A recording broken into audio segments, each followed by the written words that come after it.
Okay, I think we're going to get going. So, good afternoon, everyone, and welcome to our event, part two of our webinar series to support Wave 2 providers and their students, and for any other interested parties who are interested in what we're doing, really.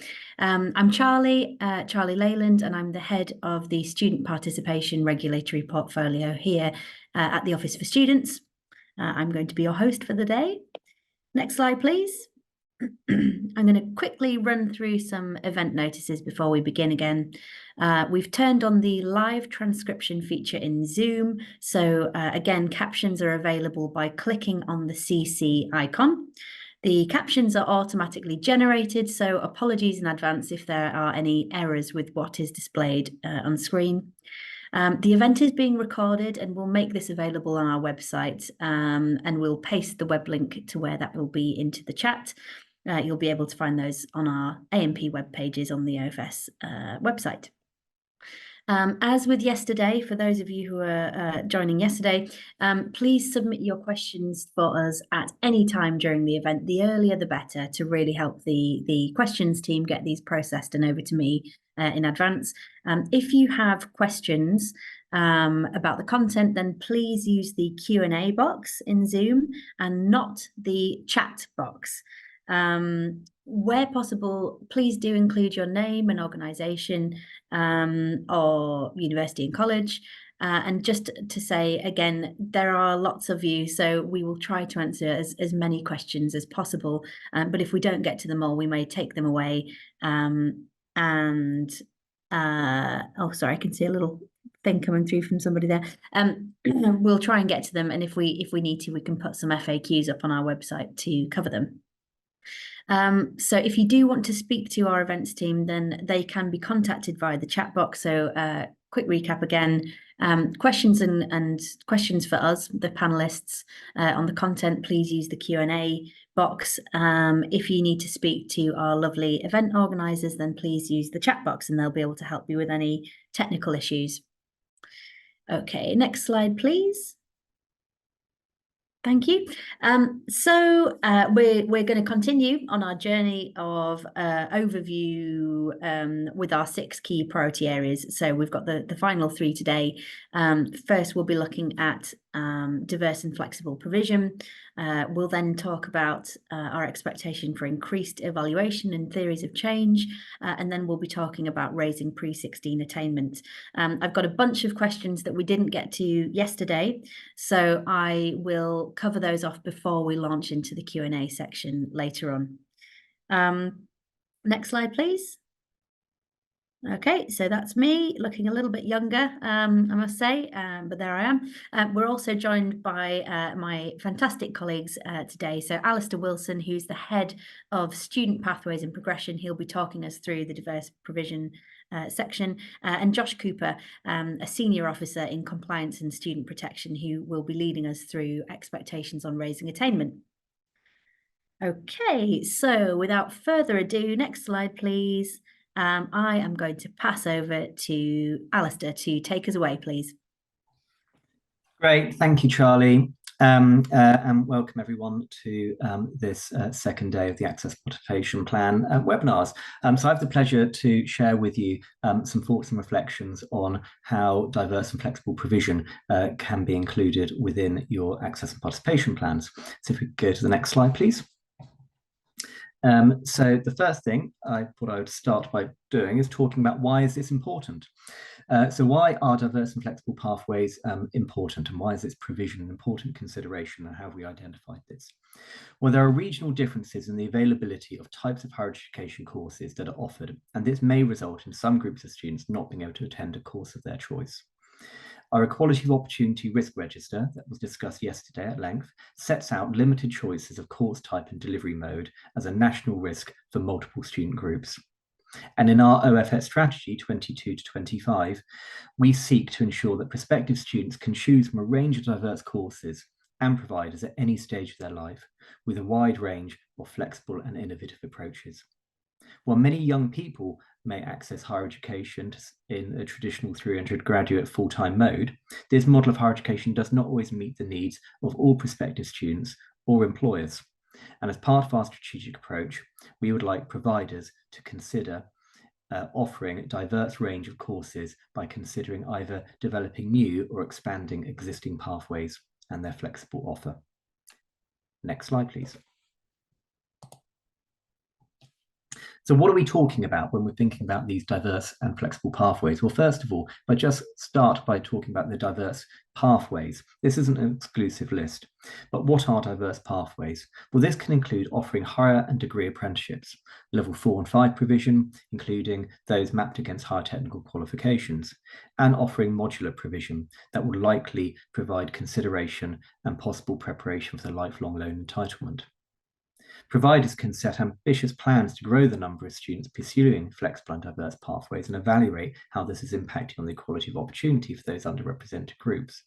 As part of this approach, a provider may choose to develop and deliver new diverse and flexible provision, and to do so with this activity leading to an intervention strategy within their plan where this is appropriate.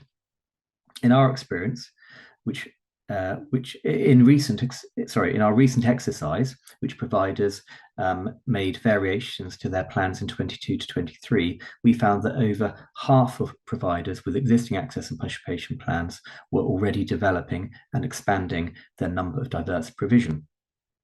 This included apprenticeships at all levels and approved high technical qualifications, including those mapped within foundation degrees, high national diplomas and high national certificates.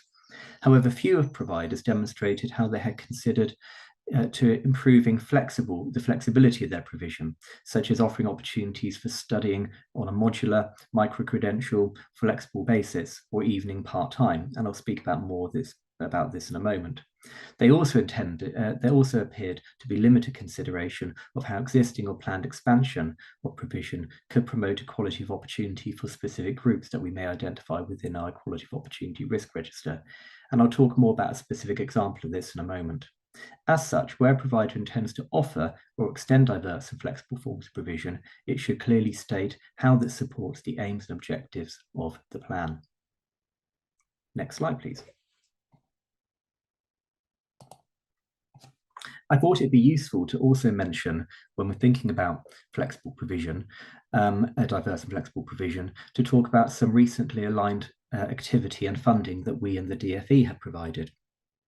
So thinking about three examples that I've identified here, the OFS has previously funded capital projects through both recurrent and formulaic allocations with specific criteria, two specific criteria of, first of all, the enhancement of graduate employability and skilled needs of employers and industry, and therefore local and regional economies, in particular in supporting technical provision at level 4 and 5 in degree apprenticeships.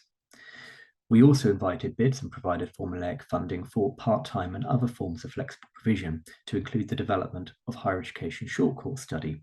So this was funding that providers were able to bid for, and there has been a formulaic allocation as well provided to some institutions.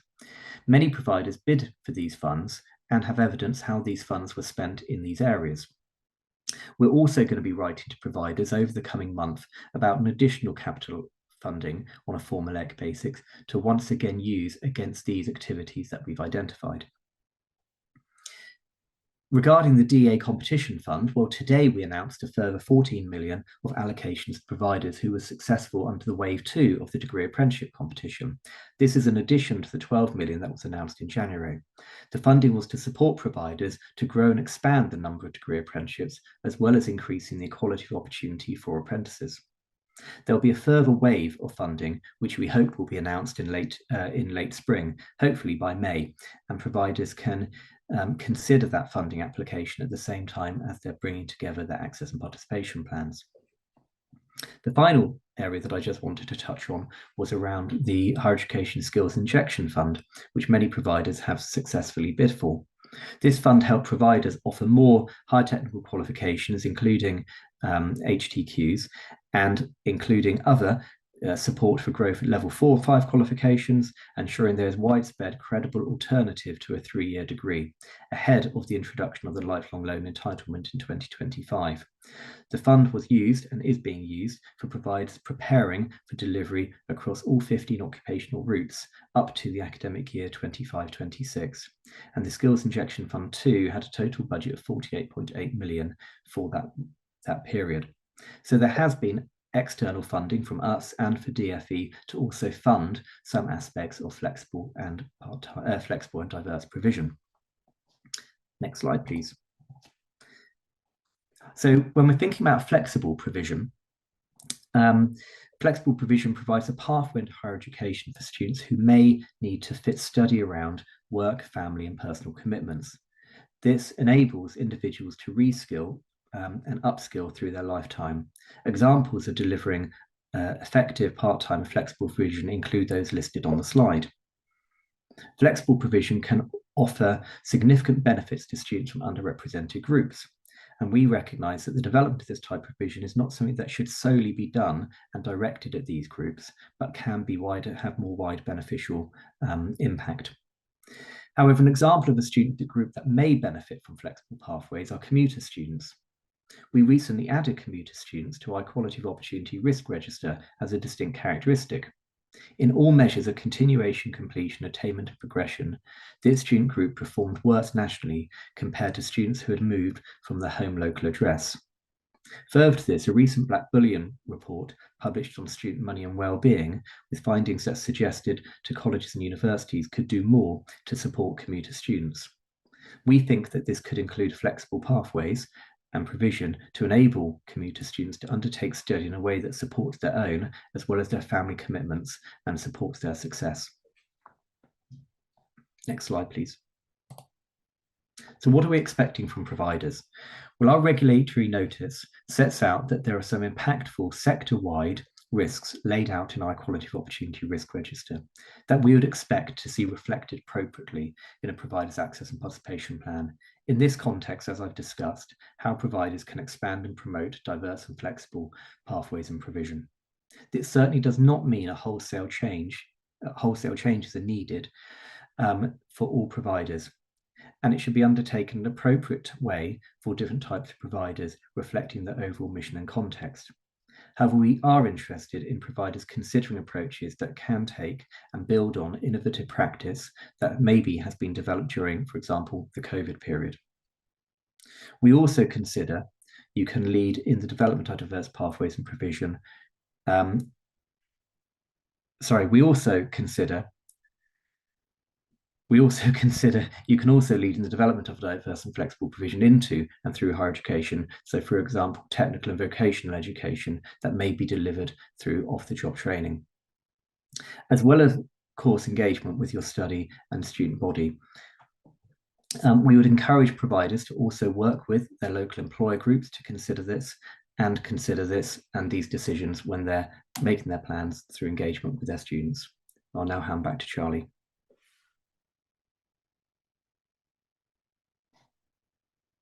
Thanks so much, Alistair. And great that you could join us today. I know you've got a lot going on with the funding announcement, so we're really, really grateful to have you. Okay, so I'm going to move on. So next slide, please, to talking about our expectations for increased evaluation and theory of change. Next slide again. Okay, so I'm going to cover quite a bit in this session about our evaluation expectations.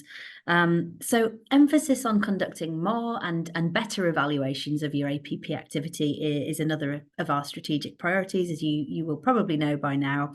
And this really underpins all of the activity in the plan. You may or may not be aware that over 700 million a year is spent on activity outlined in access and participation plans across the sector, probably even more now. I think that was the figure we got to after the 2020-21 round of monitoring. So we, like you, want to make sure that every penny counts and is being used to the greatest effect. We want to be able to, and for you to be able to shine a light on what works and frankly what really doesn't, and that's, you know, that is hard to do, and maybe feels uncomfortable, but we really want to kind of be moving towards that culture, and I'll keep banging on about this, as John has done. So for all of those reasons, John Blake has set out his wish to see the volume and the quality of evaluation significantly increasing across these new plans. I should say we're already starting to see signs of providers taking those brave steps towards publishing what has and what hasn't worked, which we're really pleased to see. I was reading a report just yesterday evening, actually, something that I came across on LinkedIn, with a provider kind of coming forward to say already from their 24-25 plan, I believe, that they can see that some things are really working and some things are not. And we want to see a lot more of that. We want to see a lot more discourse around and honesty around that, because that's the way that we will learn as a sector. Before I go into details of our requirements and our expectations, I want to briefly share some reflections on evaluation from Wave 1. So overall, I think we saw a good focus on evaluation, despite some of the timescales which were challenging for those providers, with strong indications that universities and colleges are firstly understanding, but also implementing our increased expectations. So some indications of this included commitments to hire evaluation specialists, or to kind of find those in-house, where you have significant evaluation capabilities and capacity, which for many of you will. Training staff, developing theories of change in more detail, and workshops, and getting more people involved in doing that, using that kind of cross provider, whole provider approach. And creating evaluation plans for activities and intervention strategies, and really thinking ahead about how and where and when you might start to share some of the findings that you see. So we would like to see more providers committing to generating causal evidence in their evaluation plans. So that's the ability to, you know, to pinpoint and isolate, I guess, individual variables and saying that these are the reasons why this thing has changed, and that can be really tricky. And we'd like to see more of that, particularly from those providers who have the capacity and capability to do so. We also saw some really interesting commitments to doing some of this collaboratively, which we're really supportive of. And that's, again, really key to using and maximising capability across the sector. We're also really keen, I guess, to see providers committing to evaluation of the whole intervention strategy, as well as some of the component parts. So again, we were really pleased to see that. I should say again, and this was a theme of some of the answers I gave yesterday, your approach to this, as always, needs to be credible. There is no one size fits all. Some providers will have far more capabilities and capacity than others. We expect that some might have a higher volume of frankly lower quality evaluation, whereas some might want to really go to town on, you know, really high quality, in-depth type 3 evaluation of some really key components to add to the sector-wide knowledge base. The important thing here is that you understand your approach, you can set that out clearly, and that you can explain it, essentially. Next slide, please. So we have two main expectations and areas of evaluation. So one is to have an overall strategy for strengthening your evaluation overall, with plans to publish the findings of your evaluation activity, and I'll talk more about that in a moment. And the other is to have evaluation plans for each intervention strategy. So this might mean elements of an individual activities within an intervention strategy, or it might mean the strategy overhaul. Sorry, I'm losing my words. Strategy overall, or it might be a mix of both. And again, we'll talk about them more in a moment. So for the evaluation strategy, we want to see an overall evaluation strategy that sets out how evaluation practice will be improved and strengthened across the duration of the plan. This may include any commitments on where improvements will be made. We want to see how you will learn from your own evaluation findings, as well as building capacity to learn from the wider sector to inform and improve activities, as well as your own evaluation practices. Ideally, we would like to see a timetable for the evaluation outputs that you will share. That will help others as well who might be doing similar things to be able to kind of check in on what the progress is that you're making and the findings that you're finding. So this includes sharing the good, the bad, and the null, where actually it's inconclusive. And as we keep saying, understanding what isn't effective is just as important as learning what is. So moving on to the evaluation plans for individual strategies. So you should focus on identifying what works, what doesn't, and for who and in what contexts. For smaller providers and depending on the activity being delivered, you might want to focus on evaluating to make improvements rather than necessarily contributing more widely and deeply to the evidence base. However, we absolutely wouldn't want to rule this out. Do include a high-level summary of the methodologies you plan to use. Describe how you will ensure that your findings are influencing your practice and activities, and tell us which outcomes you will be evaluating, and consider evaluating the effectiveness again as a whole. As a reminder, we acknowledge that you may not have the capacity to evaluate absolutely everything in a plan.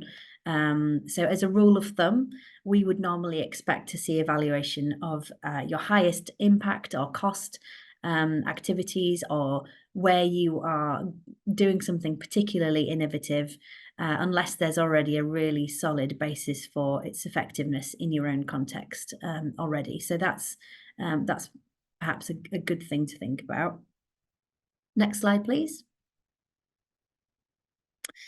So just talking a little bit about evidence-informed intervention strategy. So the principle behind setting your activities out in an intervention strategy is that it's very unlikely that one single intervention alone is going to improve equality of opportunity and address a risk entirely.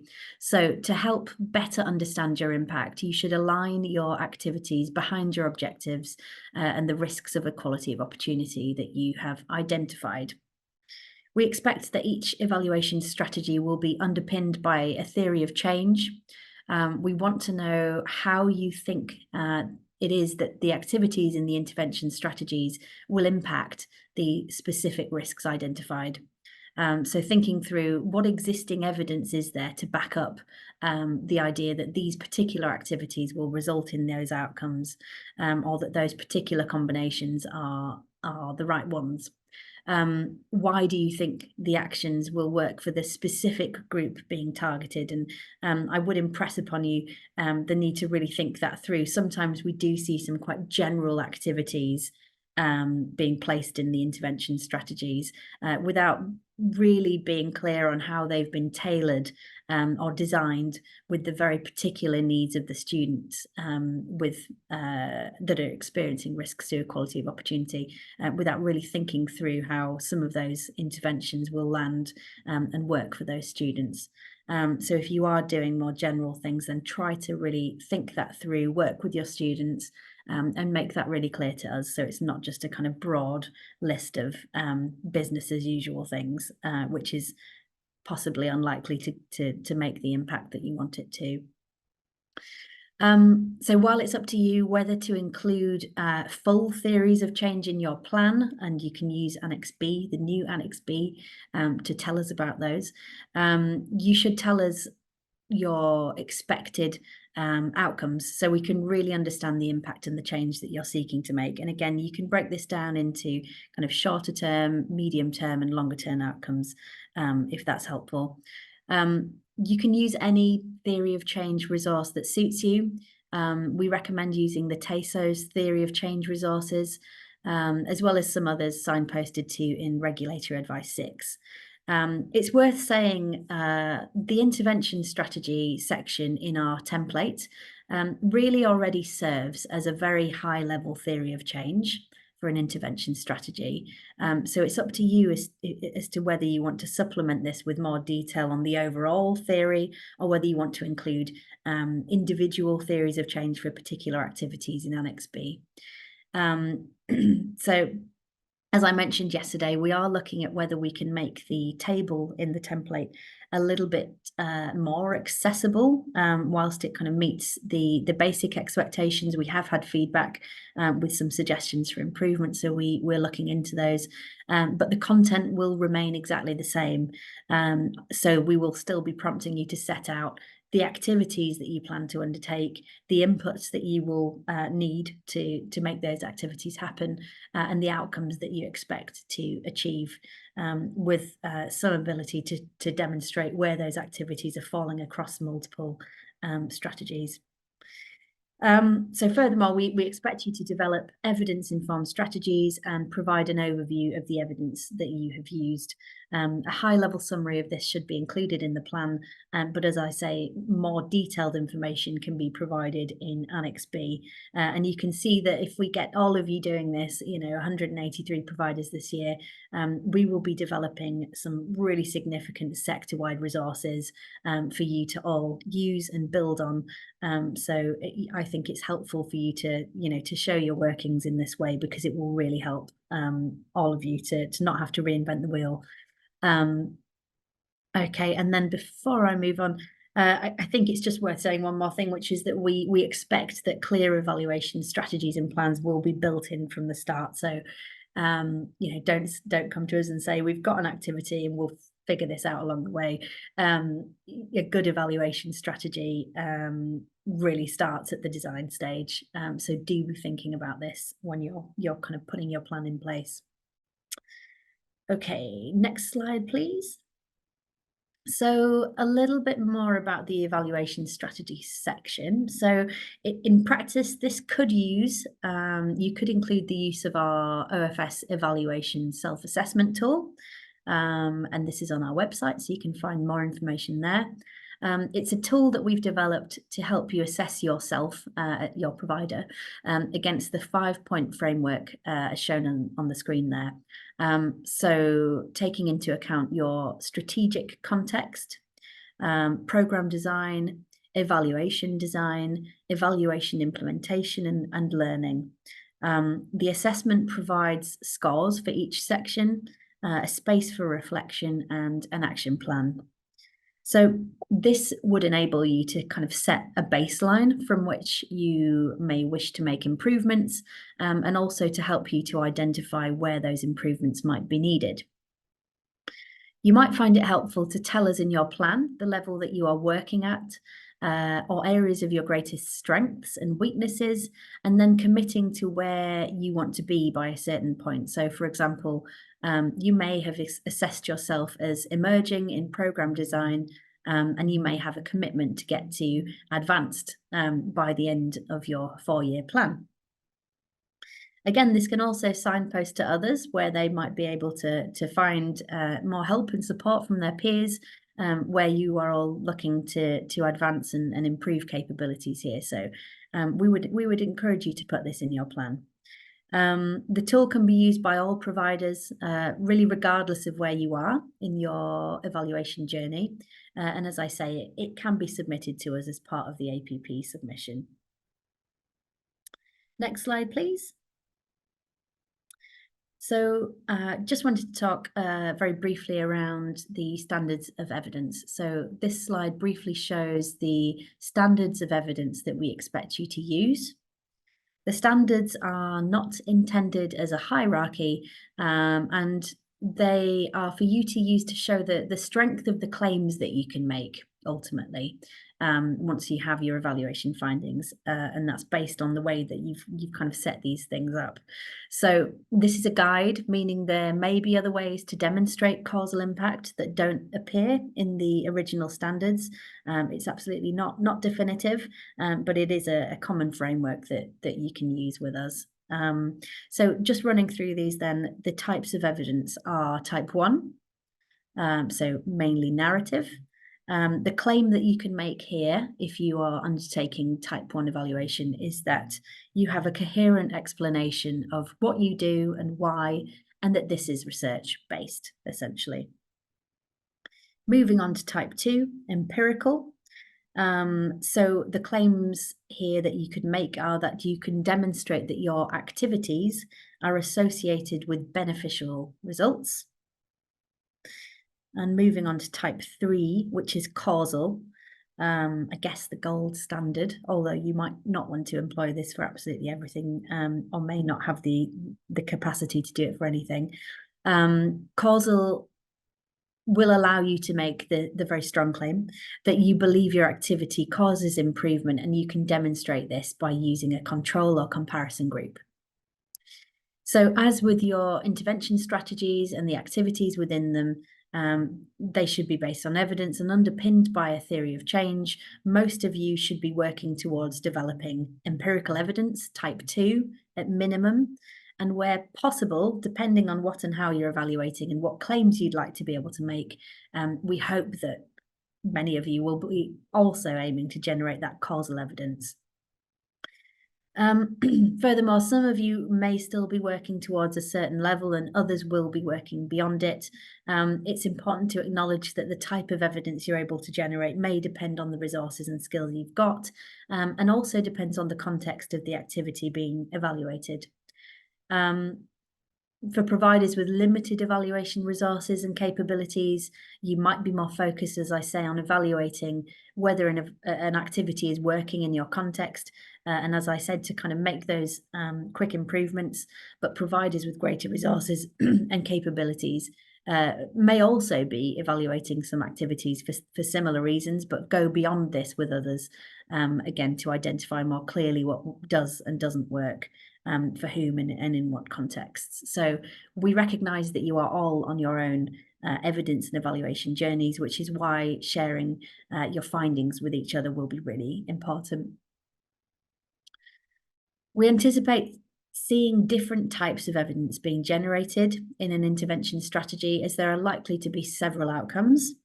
So again, please show us in your intervention strategies which type of evidence you expect to generate for each outcome. And then we can understand what you're aiming for. Our website has more guidance on the use of these standards of evidence, and we've also linked to some of this in Regulator Advice 6.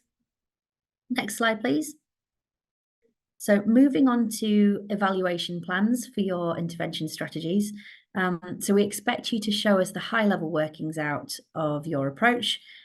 This should align with your intervention strategy and the activities in it and the underpinning theory of change. So on the screen there, you can see a very simplified and illustrative example of a potential evaluation plan. The example is pretty brief, but it shows the activity and the outcomes being evaluated. There's a brief description of the methods that you intend to use, for example, semi-structured interviews or specific evaluation tools like TASO's Access and Success Questionnaire, the type of evidence being generated, and commitments on how findings will be shared. This could be through blogs, publications, sharing with your networks and partnerships, or journals, hopefully. When sharing your findings, please consider sharing the technical as well as the practical so that your findings can be adopted by practitioners. Please also think about when you can share your findings and not only waiting until you have the final outcome.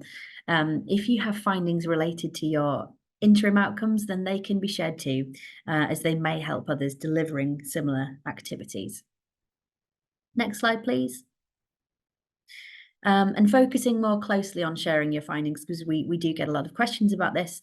You could share your findings internally, of course, with your networks, any steering groups or committees, with students to test them, with other faculties if your AP work isn't delivered centrally, with other academics, practitioners or evaluators. You can share your findings with other providers and in your networks and partnerships. I'm sure many of you have got some really good comms and strategic media colleagues who can help you to kind of get that out.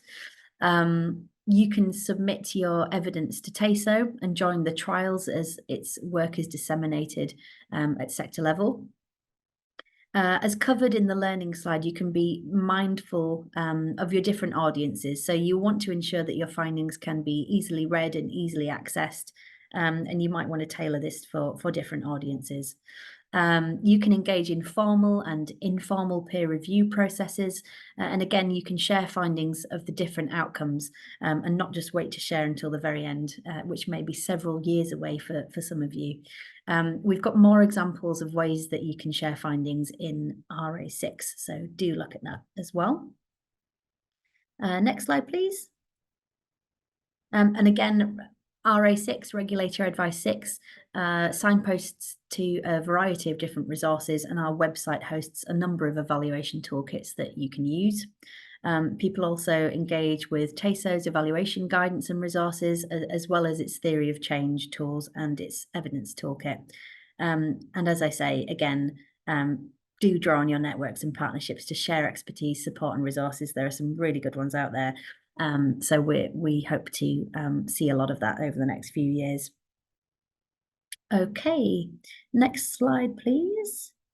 That's me done, actually, for now. So I'm going to hand over to Josh Cooper to talk us through our Raising Attainment strategic priority now. Have we got Josh there? Yeah, hi. Great. Hi, thanks, Charlie. So next slide, please. My name's Josh Cooper, and part of my role has been overseeing the implementation of raising pre-16 attainment within the UniConnect program over the last year or so. So I'm going to spend the next 10 or so minutes talking a little bit about pre-16 attainment, how higher education providers could get involved in contributing towards raising pre-16 attainment.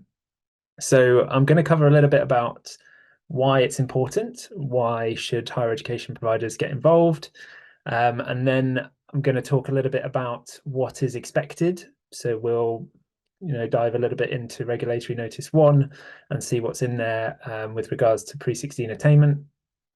And then I'm going to do a little bit of an explanation of how it might look in a plan, obviously with the caveat that all providers are very, very different and context specific, but we'll have a look at a possible way it could feature in a plan. And then at the end, I'll look at some real world considerations and what raising pre-16 attainment and how higher education providers could support that, how it might actually look on the ground. So next slide, please. So why is raising pre-16 attainment important? I think, well, there's a really clear link between academic attainment in schools and colleges and access to higher education. And I think one of the really often quoted studies into this is the Institute for Fiscal Studies research, Claire Crawford, but it found that there was 37 percentage points difference in higher education participation between the richest and poorest 20% of state school students. But more importantly, it found that Key Stage 4 attainment could explain all the difference. So between the students from both kind of cohorts that achieved the same GCSE grades, there was no difference in higher education access. So we can see from that regardless of background, students with comparable GCSE grades are equally likely to go to higher education. So recently, less than 1/3 of disadvantaged students get GCSE grades associated with higher education, compared with 2/3 of their advantaged peers. So between those two cohorts, you're looking at almost double the proportion from the advantaged cohort getting the GCSE grades associated with higher education. So this is a huge problem. This is something that is in the educational sector. It's a problem in the pipeline. And Key Stage 4 attainment is a really key predictor in participation in higher education. So next slide, please. A little bit more on the data. So on this slide, I focus largely on Key Stage 4, which is GCSE attainment. But Key Stage 4 attainment is largely predictive of earlier stages of pre-16 attainment. I've also this data focuses on kind of economic disadvantage, so it's looking at whether learners from that are eligible for free school meals. But we know this is also a challenge for learners from all kinds of backgrounds. So it's really common to hear the terminology, the attainment gap, when discussing pre-16 attainment. And I thought it might be useful to kind of show a little bit about where that comes from. So on the left there, you've got a Department for Education graph, which they have a disadvantage gap index at Key Stage 4. So this is an index that's used to map consistently across the years the gap between disadvantaged learners' attainment versus the rest of cohorts. So a disadvantage gap or score of 0 means that there's no difference in achievement. So you can see on the graph there that the attainment gap has been gradually decreasing through the early 2010s before there's a slight kind of stall. And then we have the pandemic, which is marked there with centre assessment grades and teacher assessment grades. And then you can see the gap or the trend going really steeply up, wiping out kind of 10 years of progress in reducing that attainment gap. So this is a really big challenge. Another way that this is conceptualized you might come across is the Education Policy Institute use kind of months of learning to conceptualize the gap. So you see there on the right, disadvantaged primary schools pupils were 4.8 months behind their more advantaged peers, rising to 10.3 months behind at the end of Key Stage 2 and up to more than 18 months at Key Stage 4. So that's a gap of learning. So these examples, they focus largely on free school meals and economic measures of disadvantage. But as I say, we know that lower pre-16 attainment impacts a huge variety of learners from different backgrounds and affects their equality of opportunity. And you'll see that reflected in the Equality of Opportunity Risk Register, the EOR, that knowledge and skills is a risk for a large number of student characteristics. But just showing these really just to illustrate the massive challenge in the education pipeline that this creates, and that it's acknowledged by Department for Education. And really, if higher education was to ignore this challenge in the education pipeline, then it would be failing to pursue equality of opportunity. I think there's only so much other work that can be done before we butt up against the fact that learners from certain backgrounds are not achieving the attainment that's required for higher education and that will allow them to succeed when they're there. So other methods of outreach and improving equality of opportunities will only be able to go so far. So I think it's really hard to ignore the pre-16 attainment at the moment for that reason. So moving on, next slide, please. What is expected? We'll talk a little bit about Regulatory Notice 1. I think most people here probably agree, are already aware, etc., of what I've talked about in the previous slides, and our recent APP variations process proved that a huge amount of work is already in progress to support schools in raising pre-16 attainment. 90% of providers with an approved APP submitted a variation, and of those, over 80% were already working to raise attainment in schools. 98% of large providers intend to support raising attainment in schools, and 90% of smaller providers were intending to do so as well. So there's a lot of work already happening. There's a lot of goodwill already. So I appreciate that a lot of people will already be aware of that.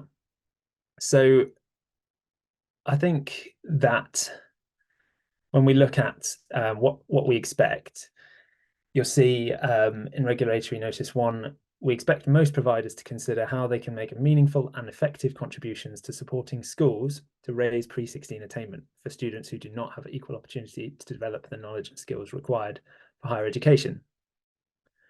So given the importance of pre-16 attainment in advancing equality of opportunity, we expect most providers to be doing something in this area.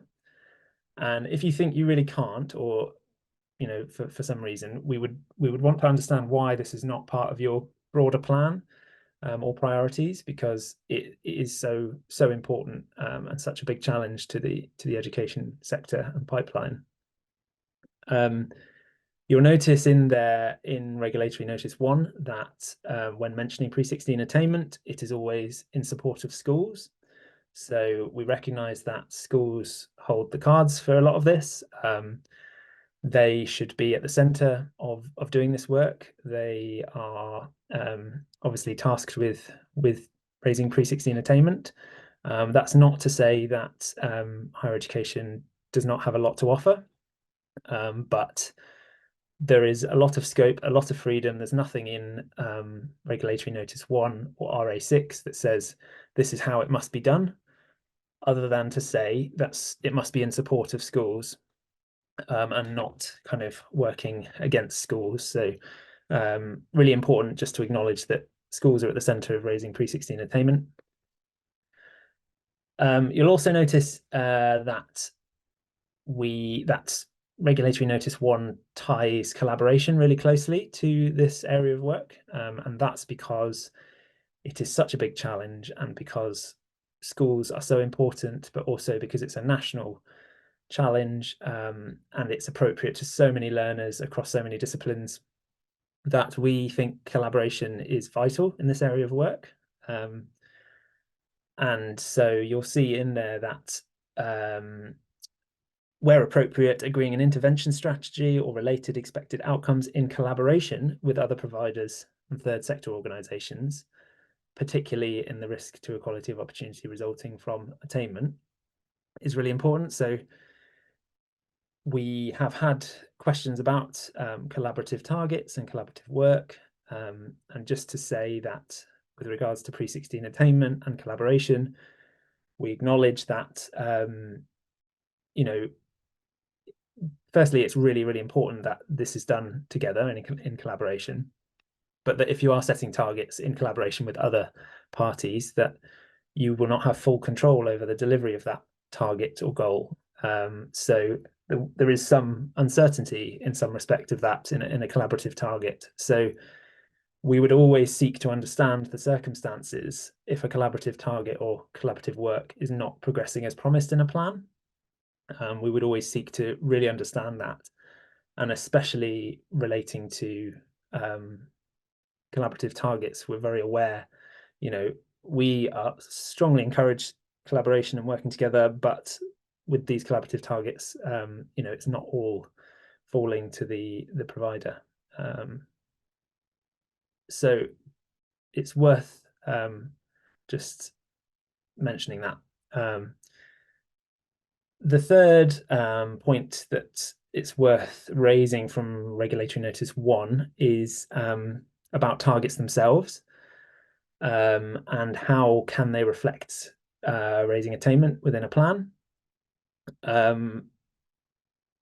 You'll see I'm going to talk a little bit more in depth about an example next, but just to say that there is a lot of flexibility in how a target can be set for raising attainment. The data that's used can be really flexible on what that incorporates. So a little bit of a summary: we expect most providers to be considering pre-16 attainment and how they can support schools. This is because of the challenge of the scale of the challenge of raising pre-16 attainment. We really strongly encourage collaboration and partnership in this area, because the challenge is so large and it goes right across the education sector. And Targets for this work can be based on a wide variety of data sources, and there's flexibility there in terms of how you set those targets, and we welcome collaborative targets. Okay, so next slide, please. We'll just go through really quickly an example, perhaps. So we've learned from wave 1 that there are some challenges in articulating this work in plans. So just wanted to run through a potential example. We know that in a access and participation plan, you might have an objective. So an example objective in this case might be to ensure that white free school meal eligible students have equal opportunity to make successful application to your provider. So that's your overall objective. And underneath that, after having looked at perhaps your own data, your own research, your own context, and the equality of opportunity risk register, you might identify that knowledge and skills for learners is a risk to equality of opportunity for that group. So you might say, the objective is to increase successful applications from this group. What we need to do, the risk we need to address is knowledge and skills. So one of the potential targets underneath that objective could be related to working with schools to raise the attainment of learners. So the idea being you raise the attainment of the learners, that addresses their risk to equality of opportunity, and then that reach helps towards the objective. Now, we ask that targets are measurable and outcomes based. So rather than setting a target that was simply to improve learners' Key Stage 4 GCSE results by X amount, an outcomes-based target might look at measurably improving the expertise or confidence of X amount of teachers, or improving learners' academic self-efficacy by X over X period. So in this case, we're looking at intermediate outcomes. So rather than looking straight at the GCSE attainment, what would your interventions or your activities be hoping to change in the shorter term? So would they be hoping to help teachers increase their knowledge of maths, or would it be to help teachers increase their pedagogy knowledge, something like that, and making that measurable and using your data to set a target based on that. So if the intermediate outcome is logically linked to the medium and longer term outcomes, then that is a really appropriate target. So I wanted to share the TASO mapping outcomes and activities tool, which is really useful for this. There's an attainment raising version which looks at intermediate outcomes, and it's all in a visual format as well, so you can see, right, we want to do this activity and it's going to impact, we're aiming to do this intermediate outcome, and then you can look at setting targets based off of that. So that's kind of a brief run through of what a target might look like. It's basically looking at how will you know whether your activities in this intervention are working or not. It doesn't have to be those long-term, it could be targets tracking general entry into higher education. It could be looking at Key Stage 4 GCSE results, but it could also be looking at the shorter term outcomes, those when the learner leaves that activity, or when the teacher leaves that activity, or once the intervention that you're doing is done, what small change would you like to have seen, and setting a target based on that. Next slide, please. So this slide is just about some real world considerations when designing pre-16 attainment raising work. This has come from experience implementing these activities within UniConnect, and a big one is collaboration.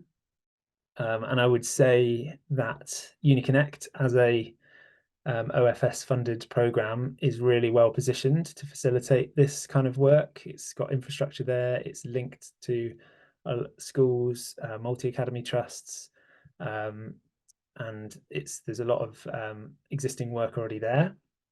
But collaboration, however you approach this work, is really, really important. Schools are not isolated organisations, and they may expect or want or need engagement at multi-academy trust level or area level rather than just individual schools. Similarly, getting together with providers, other providers, and doing this work is just really, really important. The Department for Education strongly encourage partnership activity to be formalised with formal agreements in place. So they've got some guidance which discusses setting kind of formal agreements. Evidence we've talked about, really, really important in designing these activities, but also kind of evaluating them as you go through. Just wanted to touch on relationship building because this, again, consider the power balance when approaching schools. It's really important that schools co-create where possible. For pre-16 attainment, a relationship with a school, they should feel empowered and involved rather than having things done for them. And also just a little bit to reflect on the fact that raising pre-16 attainment is a language that we use in higher education, but school staff may be more used to terms like school improvement or educational standards, which are things that the Department for Education talk about. And provider circumstances, all of this depends on the in-house experience you have in your provider. What are your organisation's kind of objectives and goals? The geography of the area, existing relationships, all of that kind of thing, bringing that all together. So next slide, please. I'm just running out of time, but in terms of what it might look like on the ground, we're going to share in the chat the Attainment Raising Toolkit, which was developed for UniConnect, which has a walkthrough of how to design an attainment raising interventions from the perspective of higher education. So that's really, really useful. A lot of it draws on the Education Endowment Foundation kind of toolkit guidance, which is looking at existing evidence and what are the most effective interventions that can raise attainment. High quality teaching, supporting teachers is one of the top things, the most important lever that schools have to improve outcomes for students. Targeted academic support. Evidence consistently shows that positive impact that targeted academic support can have. So that's your things like your mentoring, your tutoring, direct targeted academic support. Wider strategies, something really worth thinking about. Non-academic barriers, things like attendance, behaviour, social and emotional support, really important as well. And supporting schools with their leadership and governance can have a really big impact on a school organisation and tackling organisational challenges. And so again, that might be a route that could be pursued for this. That's all I've got time for. I'm going to hand back to Charlie now, but thank you for listening. Thanks, Josh. Perfect timing, by the way. Thank you so much to all of you for sending in your questions. There's some really good questions coming in, really thoughtful. So I'm going to ask the panel to come back on the screen now and put your videos on. I'm just going to spend a few minutes trying to crack through some questions we had yesterday that we didn't quite get around to answering. So bear with me while I get through some of them, and then we'll go to those that we've received today. So, is there an expectation that everything mentioned in the current plan must continue to the next plan along with the targets? Really good question.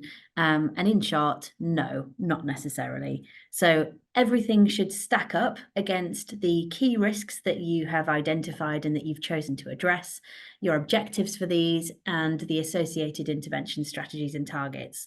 So you can include activity that's in your previous plan if these are also addressing those risks to equality of opportunity that you have found and that may still be present that you're still choosing to address, along with any information about how you're enhancing things or doing things differently. Or stopping doing things as well. So we should be able to see a really clear narrative there. It's worth saying that some activities from previous plans might now be embedded as part of your business as usual. You can note that without going into too much detail if you want to, where they kind of fall outside of your big risk areas of focus. So do tell us about that if you want us to know about it or want others to know about it. You could cover that probably in the whole provider approach section. That would be a good place to put those kinds of things. I would remind you though that any commitments that you have made to students on applications under previous plans, such as in particular any financial support commitments, absolutely need to be honoured.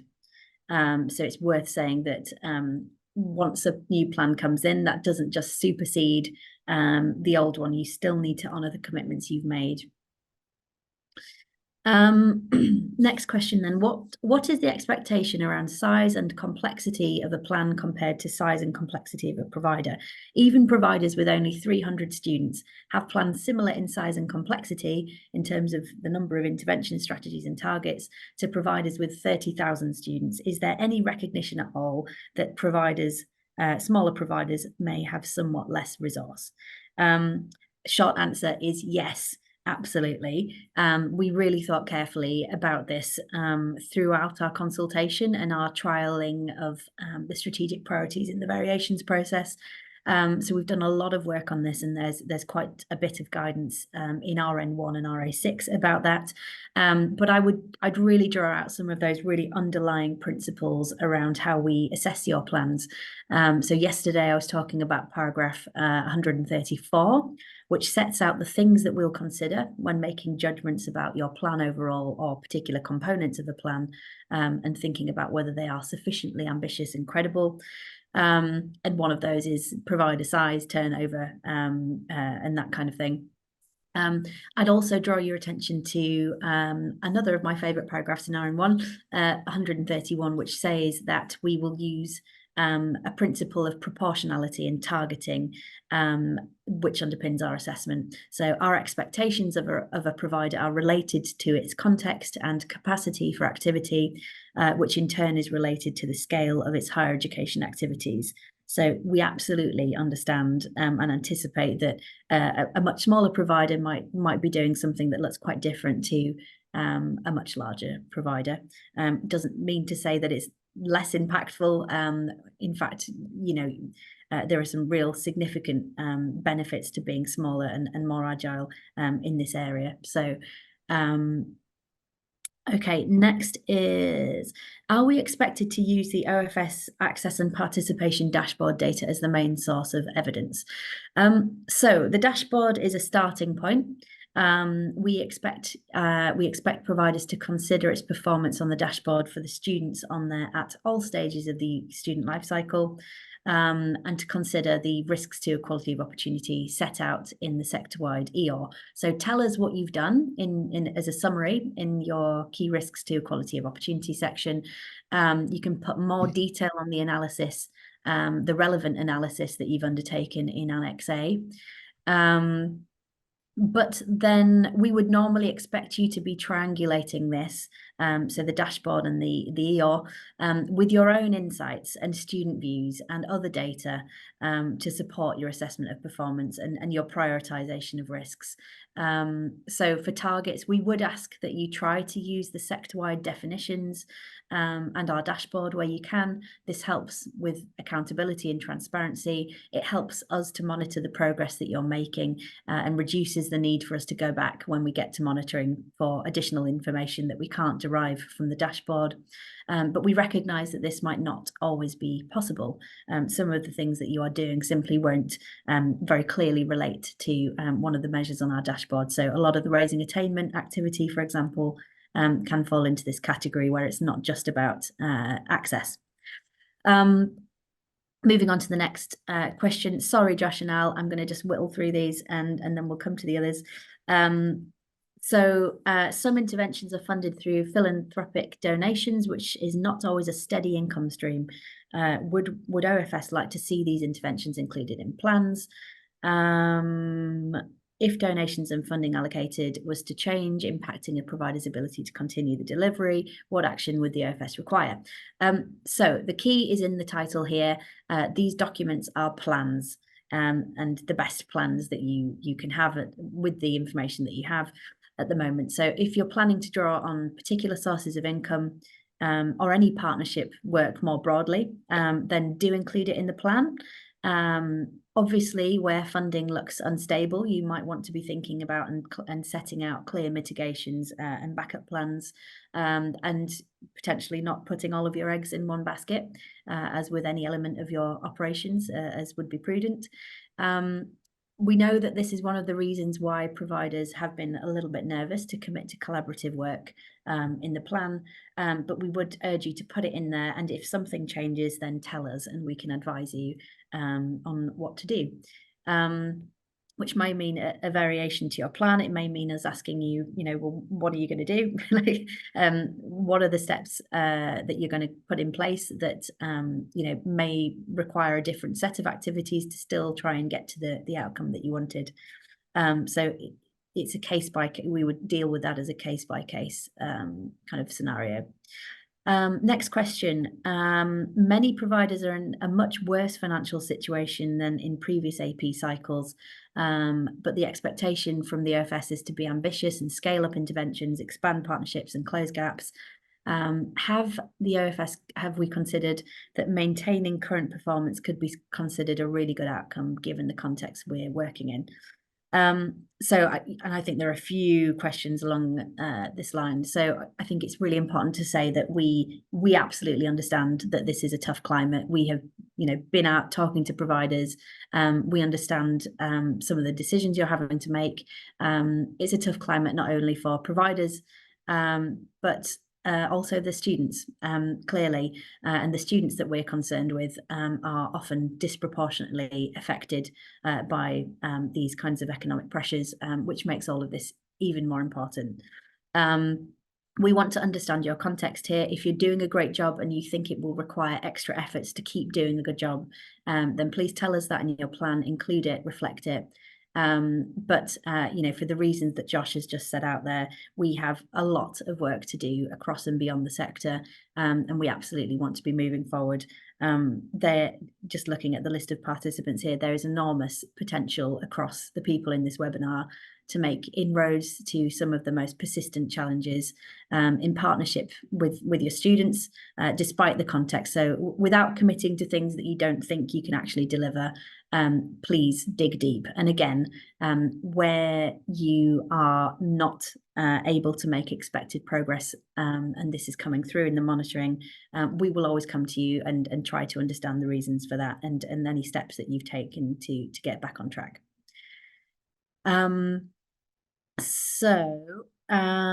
Very quick ones without reading out the question. Student submissions can be submitted in alternative formats, audio and visual formats.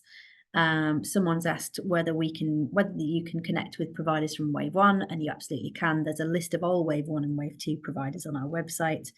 And the final question I'll do from yesterday is about financial support. So if the financial support offer for new students changes in future years, will this require a request for a variation? Yes. Clear provision of information to students about the support available as part of the provisions of the plan is really important, and that includes the level of financial support they can expect, as well as the eligibility criteria, for obvious reasons. If you do want to make a change to that, then you can submit a variation for us to consider and for John Blake to approve or otherwise. I'm going to switch to the other questions now for Josh and Al. So, thank you again for all of your questions. Really, really thoughtful. So this is one for Al. Can you confirm that small specialist providers don't need to focus on diverse and flexible provision? Yeah, thank you. So we expect most providers to consider all of our strategic priorities as we set out in regulatory notice, and to make that consideration clear, even if you have considered it and feel you can only address it in a more limited way. So regulatory notice 131 sets out our principles that will underpin our assessment of the process. Proportionality and targeting are, of course, a key feature of that. And you may also wish to consider the characteristics of your students and the risks identified within the Equality of Opportunity Risk Register. So consider it in the context of your institution, but do consider the nature and characteristics of those students when you're making any decisions about how you will or will only engage in it in a more limited way. Brilliant, thank you. And another follow-up for you there. We offer flexible and diverse provision, but some of this is not OFS regulated, for example, in the case of skills boot camps. Are we able to refer to this in our APPs to give the wider context to demonstrate commitment to flexible provision? Yeah, absolutely. Context is helpful and can demonstrate a whole institution approach to the APP. So providing this context, there will also be providers who have provision which is at level 4 and above, which is not recognised for funding purposes. So what used to be called non-prescribed.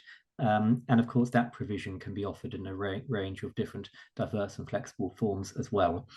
So we're interested in the whole provider's approach to access and participation being reflected within the plan. Thank you. Okay, and over to Josh now. So on the topic of raising attainment that must be in support of schools, will the OFS accept attainment raising activities in subjects that are not really in schools, such as classical music training? Yeah, I think if that is genuinely relevant to your provider and what goes on in your context, I think that's an equally valid. That would be something that would be seen as good in a plan. When we say in support of schools, I think the main message to take from that is something that is not going to work against schools, something that schools are the main player in the attainment space for pre-16 learners, and just making sure that whatever you're doing is in coordination with schools and collaboration. But if that means going and speaking to a music department within a school, or seeing how what you're doing can be delivered alongside the curriculum, and all that kind of thing, I think that's really, really great. But no, if it's not, just because it's not, if it's really relevant to you as a provider, but it's not being delivered in schools, that shouldn't stop you, going out and trying to, deliver that knowledge and skills to learners. Thanks, Josh, and we absolutely agree. This is about, providers looking at their pipeline to get to students early, to address risks to equality of opportunity in whatever way that makes most sense for them to do. And another one for you, Josh. So if academic grades are not required to access our providers' courses, where we offer places through audition or interview instead, could we focus our pre-16 work on expanding knowledge of careers in the sector? I think there's obviously a really important place for expanding knowledge of careers, and information, advice and guidance on careers and pathways. I would still urge providers, even if Grades are not necessarily required if there are auditions or interviews. There are certain skills that are needed for those auditions or interviews that learners will need to get from somewhere, and thinking about how they could support learners to do that. What contributions can be made? Are there any basic qualifications that are required? What contributions can be made to getting learners into a position where they would be able to do that audition or that interview? And thinking of it through that lens, as well as obviously the importance of pathways and careers, information, advice and guidance. But from the attainment, knowledge and skills slant, it would be important to look at how does a learner get to a stage where they're able to do a successful audition or interview, and what can be contributed in that sense. Thanks, Josh. And I think there were two questions in one there, really, weren't there? Okay, I'm going to go back to some of the general questions. So how should we account for subcontractual provision when thinking about intervention strategies? I think the short answer is that you should be thinking about students on subcontractual courses across everything. It's really up to you as to how you want to express this.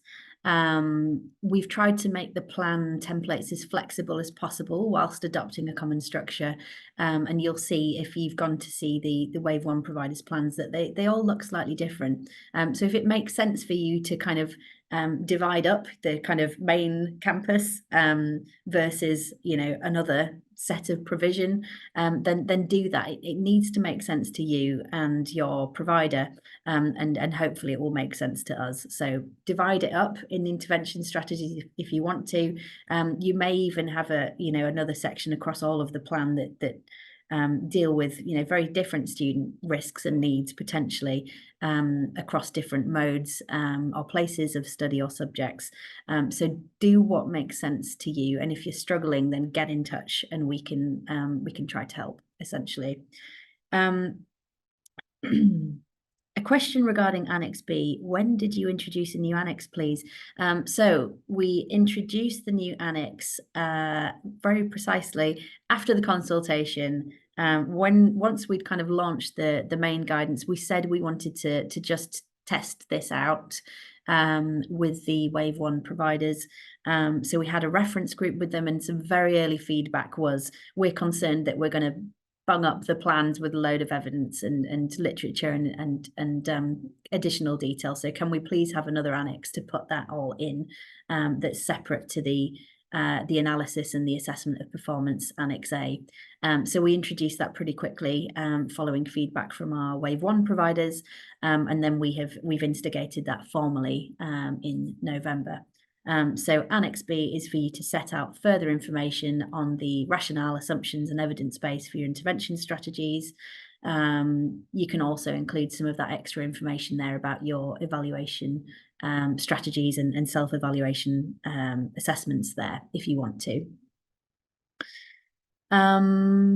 So next, for those with May deadlines in particular, when will we know about the new APP template? Yes, that's a very fair question.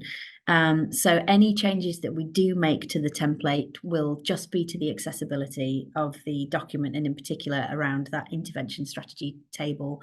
It obviously meets basic accessibility requirements, but we have had some feedback where we think we might be able to make some improvements further still. So there won't be content changes, and we'll be looking to do that essentially in the next fortnight. We realise that you need to be using the final templates and tools now. You'll be working these up and trying to get them through your various governance arrangements and getting people to be bought in. So we will try and do this as quickly as we can. I think the next question is the same thing. So yes, we will prioritize this over the next week or so. Next question, should APP address higher and degree apprentices, or is it only OFS fundable full and part-time students? So again, let's go back to that definition in RN1 here. The plan should focus on qualifying persons on qualifying courses, and that's defined by the Higher Education Fee Limit Condition Regulations 2017. We also say that you may include investment for the following groups, which includes students studying at an intensity of less than 0.25 FTE, and also students studying on, sorry, this is a real mouthful, studying on our targeted activities to promote access to higher degree apprenticeships. So it really comes down to that definition of qualifying persons on qualifying courses, which is a matter for your own legal interpretation. And I'm always a little bit cautious about giving definitive answers to that here. But if you are struggling, then email us. We'll see what we can do, or at least we can try and signpost you to somewhere that can help, which might be the DFE in some instances. Next question is, the guidance encourages intervention strategies to be targeted at specific groups. While this would suit a larger provider with a small proportion of underrepresented students, my provider is small and specialist, and 90% of our students meet the APP criteria, by which I think you mean experience risks to equality of opportunity potentially. Is it acceptable to include activities in our intervention strategies that apply to large proportions of our student body rather than small targeted groups? So quite a long question there, thank you. Yes, essentially. Again, each plan will be different. You should be led by your own context and the risks that your students are facing, whether it's lots of students facing similar risk or smaller groups of students, again, facing more acute risks. This will look different depending on yours and your students' contexts, and it's fine for that to be the case. Another question here about will we receive the link to where the recordings of the sessions will be located? The recording will be posted on the OFS website on our access and participation pages rather than sent out to individuals, and we'll do this very shortly in the next day or so. So do go back to have a look there. Let me just check whether there are any other questions for Josh and Alistair here.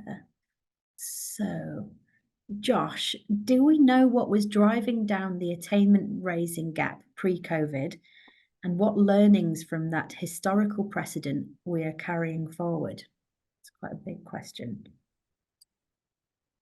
I couldn't say for certain what if anything was identified as doing that. I think it's probably fair to say that the reason for the gap widening again after COVID has been ascribed to COVID, but what was kind of working pre-COVID, not sure that we could say, and it might be something that perhaps Department for Education have looked into, but yeah, I'm not sure I'm able to offer an answer on that. I think it would probably need a whole other webinar, to be quite honest. So thanks, Josh, for attempting. But yeah, again, really good question, and I would encourage you to look into this because, of course, there may be some learning from much more historical kind of records that might help you here. Okay, and again, actually, and we mentioned this yesterday, do talk to your UniConnect partnerships, and they may have more localized understandings, I guess, of the journeys and the data and the trends around students for your local areas. Couple of questions on evaluation next. So there are moral, ethical difficulties with certain forms of causality evaluation, as well as practical difficulties. How much has this been considered when pushing for this as a form of evaluation? Yes, really good question. And yes, this can be really complex. There will be ethical considerations to navigate here. We would always encourage you to follow your own research ethics policies here. And where you don't have those in place yet, that might be a good way of building some of your evaluation capabilities. Overall, we don't advocate for a specific form of evaluation. We really encourage providers to tailor your intervention strategies to your specific context, but those kinds of ethical considerations will be something for you to navigate in line in line with your own policies there. And I imagine there will be a lively discourse around this as things get going. You mentioned improving things as a reason for evaluation. Will process and implementation evaluations be accepted as part of evaluation, even if these are not considered type 1, 2, or 3? That's a really good question, actually. So I think we say in RN1 that we expect providers to use monitoring and evaluation activity to determine whether each intervention strategy is achieving its outcome. We say where you are finding that it's not, then you may want to explore and make changes to the design and the delivery of the strategy. I think there's a judgment call to be made here, and I would encourage you to just contact us if you think you need to change track. If something's really not working and you want to do something entirely different, get in touch with us and we can advise you on whether or not you need to consider submitting a variation request for the plan. Next is about, there's a question, this is a question about the OFS's own evaluation of its approach. Is the OFS evaluating its approach? Yes, I'm very pleased to say that we really, we are. We've got a full suite of evaluation activity that's already underway. We've published some early findings, which were really reassuring, following on from Wave 1, and you can find a lot of information around our evaluation strategy and interim findings on our evaluation pages on the website. That also includes some theories of change for our strategic priorities. So again, I would encourage you to look at them because they might help you to kind of figure out how you want to delve into some of those strategic priorities as well. I'm very aware of time. Thanks, Meg. 3-minute reminder. See if we can just fire off a few answers to these. To what extent will the OFS consider improvement in evaluation from the development of the last APP? I think just overall, tell us about your journey in the plan, and that sounds great. If you've improved since the last plan, you can make reference to this either in the evaluation section summary or in the annex. And a question about publishing evaluation findings. Is the sharing of research expected to be full research papers written by academics and published in journals? Does sharing findings internally count? Yes, I think the full plethora we imagine will be used here. Of course, the more widely your findings can be disseminated, the better. You never know who or how many providers might be battling with the same issues. So the more you all share, the more you can all help each other and ultimately students. So please do share early through the means that you have available to you. I'm just looking through the questions, and I think we've actually done a lot of the big ones. So I think we can probably draw this to a close now with 2 minutes to go. So if you could perhaps just flick back to the final event slides, please.